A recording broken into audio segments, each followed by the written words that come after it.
In this diagram, I would like this diagram to represent God's intentions for the present. And you see in the center of the diagram, obedience equals demonstrations of God's love. That's really what God's will is. God's will is that we demonstrate His character. We demonstrate who He is. And He loves broken man in our broken communities. And He wants us to reflect that love. And how do we do that? We do that through obedience to God's will, by doing what He asks us to do, living the way that He asks us to live. So that's what this diagram is going to represent. And now let's put those three together. On the left-hand side, we have broken man. To the right, we see that He's looking out in the future, and God's intentions are that broken man see what God intends for him in the future as well as the present. Not just the future, but the future and the present. The good news of the present. What is that good news? I'll bet you suspect. I hope you do. Next slide. What happens? There's a wall in between broken man and God's good intentions for that broken man in the future as well as the present. What is that wall? It's sin. But you know what? It's not the sin of the world. It's my sin. It's our sin. It's our disobedience. It's our not doing the will of God. And that's what we've talked about earlier in some of these sessions, is that why does the church seem to be losing America today? And I believe it's for this very reason. It's not because of the sin of the non-believers around us. It's our sin.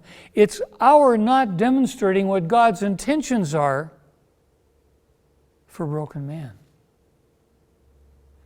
And that sin, the world looks at and says, I cannot see God's intentions for the future or for now because of you. If you were God, what would you do to that wall? Well, when I teach this lesson, I hear people in the audience say, break it down. And I say, be careful. You're talking about yourself. No, God didn't break it down. Actually, the Bible tells us that we will struggle with sin until Jesus returns. But God did do something to the wall. Look at the diagram. He put a window in the wall. Wow.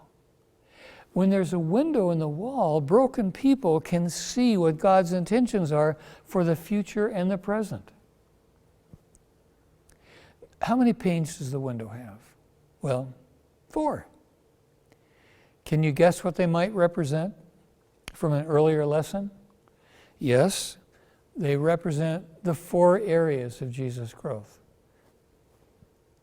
Physical, social, wisdom, and spiritual. These are the 4 areas that Luke 2:52 tells us that Jesus grew in. These were God's concern not only for His baby, but for us as we demonstrate God's love to the broken people of our community. And God intends that as people look through the window of the church, basically the church is a wall of sinful people in whom God placed a window so that broken people in the community can look through that wall and see His good intentions for them. Well, there's a problem. And the problem is that some churches, look at the slide, Some churches cover the physical area and they say, nope, not for us. That's for the NGOs. That's for the government. We got to focus on the spiritual. And so when the broken people of the community look through the church, they don't see God's intentions for them in the physical area. Some other churches, they cover up the social area. Same thing. Not us. We're not a social gospel church. What happens?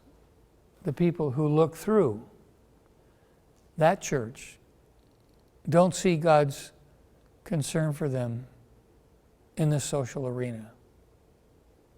And then some other churches, they say, wisdom? Now, yes, we know that we need to proclaim the wisdom of God, but the people outside the wall, they, if they come inside or they come on the other side of the wall, we'll be more than happy to share with them what God's intentions are for all of life. But they got to come in first. So the broken people outside the wall, they look through the church and they don't see God's good news for them in wisdom, in the social arena, or in the physical arena. But look at the next slide. Spiritual? Yes. That's our calling. We're here to proclaim God's spiritual intentions. We're here to help people get saved. And boy, do we do that well. So as broken people outside the wall look through the church, what do they see? Oh, God cares about my future when I die.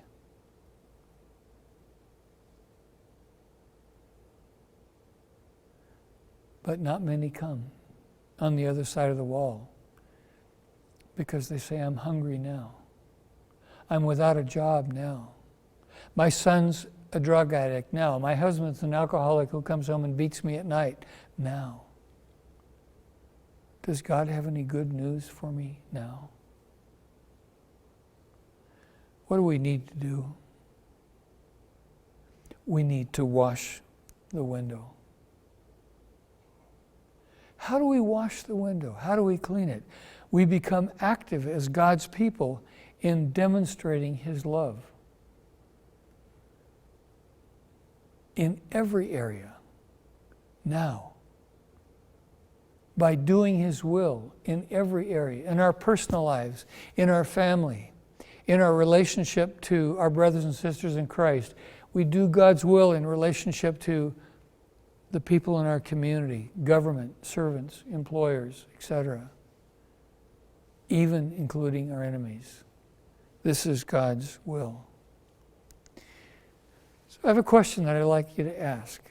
And the question is this: which of the 4 areas of God's concern do you think the people of your community can clearly see as they look through the window of your church?